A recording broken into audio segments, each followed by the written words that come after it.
사도행전 2장 1절에서 4절 말씀 같이 보도록 하겠습니다. 오순절 날이 이미 이름에 그들이 다 같이 한 곳에 모였더니 호련히 하늘로부터 급하고 강한 바람 같은 소리가 있어 그들이 앉은 온 집에 가득하며 마치 불의 혀처럼 갈라지는 것들이 그들에게 보여 각 사람 위에 하나씩 임하여 있더니 그들이 다 성령의 충만함을 받고 성령이 말하게 하심을 따라 다른 언어들로 말하기를 시작하니라. 아멘. 할렐루야. 일주일 만에 뵙는 건데 굉장히 오랜만에 뵙는 것 같습니다. 매일매일 보다가 일주일 만에 뵈니까 더 그런 것 같아요. 기도해 주셔서 하나님의 은혜 가운데 한인 세계선교대회를 잘 마치고 잘 다녀왔습니다. 목사님의 말씀에 많은 선교사님들이 성령 충만함을 받고 또 우리의 찬양을 통해서 또 많은 그 자리에 있는 분들이 정말 감사함으로 춤추며 하나님께 찬양하는 모습을 보았어요. 너무 감사한 시간들이었어요. 근데 한 가지 후회가 된다면 화장을 하고 좀 올라갈 걸 이런 생각이 좀 들었어요. 이게 방송으로 다 나가고 방송을 보신 분들이 또 그 사진을 보내주셨는데 뒤에 서 계신 분들은 다 화났는데 저만 까맣게 나가지고 그래서 제가 혹시 다른 분들이 물어보면 우리 교회는 인터내셔널 처치고 나는 한국말을 굉장히 잘하는 사람이라 그렇게 소개하라고 이야기를 했습니다. 근데 예배를 지난주에 마치고 주일날 예배를 마치고 제가 급하게 이제 막 떠났어요. 주일날 교회를 정리를 다 못하고 이렇게 여러분들에게 이거 에어컨을 이거 꺼주시고 전기 꺼주시고 이 문 잠가주시고 다 일일이 하나씩 다 적어서 드렸습니다. 그렇게 급하게 떠났는데 공항 검색대를 지날 때 보니까 제가 핸드폰을 안 가지고 간 거예요. 이거 어떡하지? 이거 급한데 이거 연락을 해야 되는데 찬양단하고 또 목사님 사모님하고 또 교회 부탁드린 분들한테도 연락을 해야 되는데 어떻게 하지? 막 고민을 했어요. 핸드폰을 하나 사야 되나? 그냥 가장 싼 프리페이 폰을 쌀까? 아니면 이번 기회에 최근에 제일 좋은 걸로 한번 바꿔볼까? 막 여러 고민해봤어요. 근데 나중에 보니까 가방 제일 밑에 핸드폰이 있었어요. 예배를 드리는 동안에 제가 이것을 진동도 아니라 무음으로 해놨던 거예요. 핸드폰이 없으니까 참 불편하다라는 생각을 했거든요. 근데 찾고 나서 너무 좋았는데 잘 됐다 생각을 했는데 배터리가 없는 겁니다. 비행기 안에 충전하는 게 있어서 꽂아봤는데 충전도 안 되는 거예요. 결국에는 찾았지만 이 핸드폰이 무용지물이 됐어요. 아무런 기능도 하지 못하고 아무런 것도 할 수 없는 그냥 저한테는 짐이 돼버린 거예요. 켜지질 않으니까요. 요즘 젊은이들이 가장 불안해하는 사인이 표시가 있다면 인터넷이 안 된다는 표시가 불안하다고 해요. 이거는 우리 젊은이들뿐만이 아니라 유년부 아이들한테도 제가 한번 보여줬거든요. 4, 5학년 아이들은 지금 핸드폰을 가지고 있는 애들이 몇 대 있습니다. 인터넷이 안 잡히는 시그널을 보여주니까 애들이 화가 난다는 얘기를 해요. 교회에서 인터넷이 안 되면 저한테 와서 왜 인터넷이 안 되냐고 애들이 컴플레인 할 때도 있어요. 배터리가 이제 얼마 남지 않았다고 충전해달라고 하면 그 사인을 볼 때마다 아이들은 불안하대요. 그리고 유년부실에 가끔 아이들이 충전기를 가져가서 꽂고서 여러 가지 일들을 할 때도 있습니다. 공항에도 가보면 이제는 핸드폰을 충전하는 이 스탠드가 있더라고요. 거기에 젊은이들이 다 꽂아놓고 기다리고 있어요. 저도 이제 결국에는 거기를 이용을 했지요. 아무리 좋은 것을 가지고 있고 아무리 비싼 것을 가지고 있다 하더라도 핸드폰이나 태블릿이나 노트북이나 어떤 기계든 아무리 좋아도 다른 사람이 부러워하는 것일지라도 전기가 들어오지 않으면 파워가 없으면 그것은 그냥 아무것도 아닙니다. 제 기능이 되지 않는다는 거예요. 이번 KWMC에 담임 목사님께서 저녁에 말씀을 증거하시고 난 이후의 변화는 모든 선교사님들과 모든 이들이 그 앞에 강단에 서실 때마다 성령을 강조하기 시작했어요. 능력의 불, 말씀의 불, 기도의 불, 성령의 불을 강조하기 시작했어요. 우리 믿는 자들이 성령이 없으면 역시 전기가 들어오지 않는 기계와 같다라는 겁니다. 오늘 본문의 말씀이 바로 그런 말씀입니다. 예수님께서 승천하시기 전에 제자들에게 당부하시죠. 예루살렘을 떠나지 말아라. 너희들을 함께하고 있어라. 그리고 내가 너희에게 성령을 보내주시겠다고 약속하세요. 그래서 사도행전 1장 8절에 성령이 너희에게 임하시며 너희가 권능을 받고 오직 예루살렘과 사마리아와 땅끝까지 복음을 증거한다 하셨어요. 성령을 받고 권능을 받으니 복음을 증거한다는 겁니다. 하나님의 사람들은 성령이 충만해야 해요. 성령으로 말미암아 우리가 살아간다는 겁니다. 우리가 예수님을 믿고 예수님의 자녀가 되었고 우리가 예수님을 증거하기 위해서는 우리 안에 성령이 있어야 합니다. 성령 충만해야 합니다. 성령의 인도하심대로 살아가야 하는 거예요. KWMC 한인세계선교대회 전주에 BBS를 제가 마쳤지요. 수요일부터 토요일까지 여름성경학교 캠프를 했습니다. 이번 여름성경학교 캠프에도 놀라운 하나님의 은혜가 있었어요. 아이들의 변화가 눈에 보였습니다. 어떤 변화가 있었냐면 전과는 좀 다른 변화였어요. 아이들이 기도하기 원했어요. 토요일날 새벽 예배를 가자고 아이들이 먼저 이야기를 했어요. 제가 까먹고 있었거든요. 광고해야 된다는 걸. 아이가 와서 저한테 전도사님 내일 새벽 예배 안 해요? 라고 물어서 아 맞다. 그리고 제가 광고했습니다. 아이들이 먼저 기도하기를 원했어요. 그리고 목사님께 기도를 받고 몇몇 아이들과 선생님들이 이 자리에 남아서 또 기도를 했습니다. 또 다른 변화는 아이들이 성경을 읽기 시작했어요.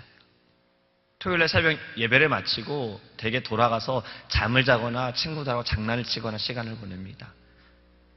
근데 아이들이 성경을 읽기 시작했어요. 그리고 저한테 어저께 저녁에 말씀하신 성경 본문이 어디예요? 라고 물어보고 그 말씀을 다시 읽고 싶어요 하면서 읽기 시작했습니다. 저희가 성경 읽기 대회를 하고 있었는데 한 아이가 성경을 안 읽다가 BBS를 마치고 나서 지난주에 제가 한인세계 선교대 하는 기간 동안에 창세기부터 레위기까지 성경을 다 읽었습니다. 그리고 결국엔 그 아이가 어저께 시작할 때 1등을 했어요. 성경 읽기 대회 때문에 이 아이가 성경을 읽은 건 아니에요. 이것은 오래전부터 해왔던 거거든요. 근데 여름성경학교 캠프를 마치고서 아이가 성경을 읽어야겠다라는 마음을 하나님으로부터 그 감동을 받고 아이가 성경을 읽은 이런 변화가 있었어요.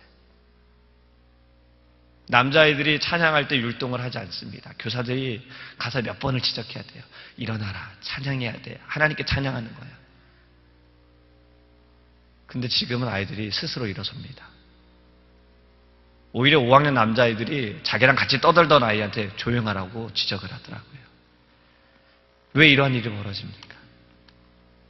하나님의 은혜가 충만하고 성령 충만하면 이렇게 변화가 일어나는 거예요. 변화가 일어나는 것은 하나님을 더 사모하고 더 예배하기를 원하고 더 말씀을 묵상하면서 말씀 가운데 예수님을 더 알기 원하는 거예요. 성령 받으니 주체할 수가 없는 거예요. 복음을 전해야겠다. 이 놀라운 하나님의 사랑과 이 놀라운 하나님의 은혜에 오직 예수만이 생명이라는 것을 전해야겠다. 이것이 성령이 임할 때에 나타나게 되어지는 겁니다. 어제 오후 때도 목사님이 말씀하셨죠. 오후 예배에도 전도하러 가라고 말씀하셨죠. 오후 예배 참석하지 않아도 되니 전도하라고 말씀하셨어요. 지금은 정말 그만큼 전해야 합니다. 복음을 증거해야 돼요. 여름성경학교 캠프에 목요일날 전도하라고 하기 위해 곳곳에 가서 물어봤어요. 저희 전도하러 가도 됩니까? 근데 제한이 있어요. 복잡하니까 2명만 오십시오. 찬양하면 안 됩니다. 뭘 하면 안 됩니다. 예전에는 그런 게 없었거든요. 그냥 날짜와 다른 맞으면 그냥 와도 괜찮습니다라고 했는데 지금은 뭘 하면 안 됩니다. 뭘 해서는 안 됩니다. 이제는 그렇게 규제가 되어지는 거예요. 복음을 증거함에 있어서 제한이 없던 곳에 이젠 제한이 생기게 되는 거예요. 무슨 말을 해야 되는지도 이제는 조심해야 되는 그러한 현실이 되었다는 거예요. 이러한 일들이 우리를 두렵게 하는 겁니다. 복음을 전해야 될까? 말해야 될까?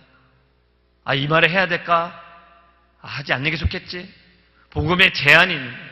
예수님에 대해서 우리가 말하는 것에 대해 지금 제한을 받고 있는 겁니다.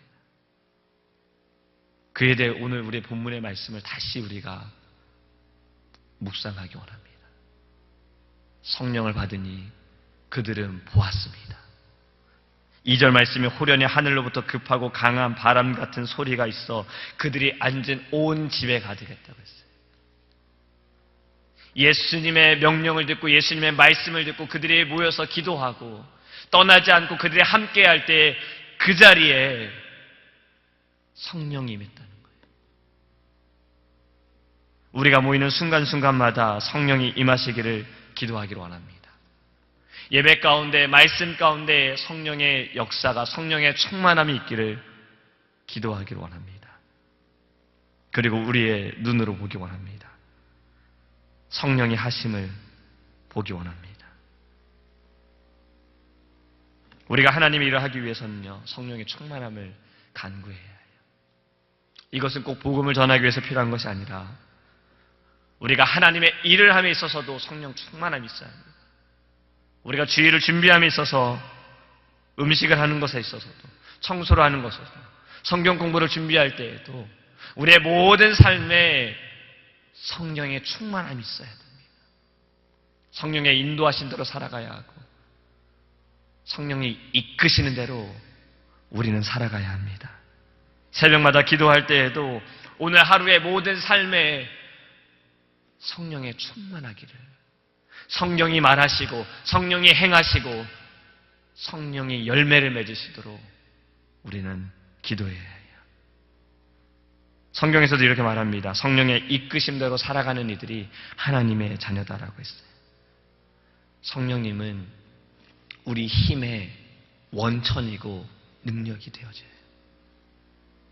성령 충만하기 원합니다. 이 새벽에 기도할 때에도 성령 충만하기 원합니다. 그 하나만을 우리가 하나님께 간구하고 부르짖기 원합니다. 기도하겠습니다. 사랑하는 하나님 감사합니다. 하나님의 은혜 가운데 한인 세계 선교대회를 잘 마치게 하시고 선교대회를 통해서 목사님의 말씀을 통해서 우리 찬양단의 찬양 가운데 하나님의 그 놀라운 크신 은혜를 보여주심을 감사하고 무엇보다 성령을 사모하고 성령을 간구하고 성령의 불을 받고자 하는 아버지 그러한 일들이 곳곳에서 나타나게 하심을 감사합니다. 주님이 주신 그 은혜와 하나님께서 행하신 모든 일들이 이 선교대로 끝남이 아니라 하나님 계속해서 시작이 되어지게 하시고 돌아가서도 각자의 자리에서 위치해서 놀라운 성령의 역사가 일어날 수 있도록 주님 은혜를 더하여 주시옵소서. 이 새벽에도 하나님의 전에 나와 예배하게 하심을 감사합니다. 주의 말씀을 기억할 때 우리 안에 성령으로 충만케 하여 주시옵소서. 성령의 힘을 받게 하여 주시옵소서. 성령이 말하게 하시고 성령이 일하게 하시고 성령이 행하게 하여 주시옵소서. 오늘 하루도 우리가 어느 자리에 있든 어느 곳에 있든 하나님이 우리를 사용하심을 믿고 늘 깨어있어 믿음으로 하나님 나아가는 하나님의 귀한 자녀 될 수 있도록 주님 축복하여 주시옵소서.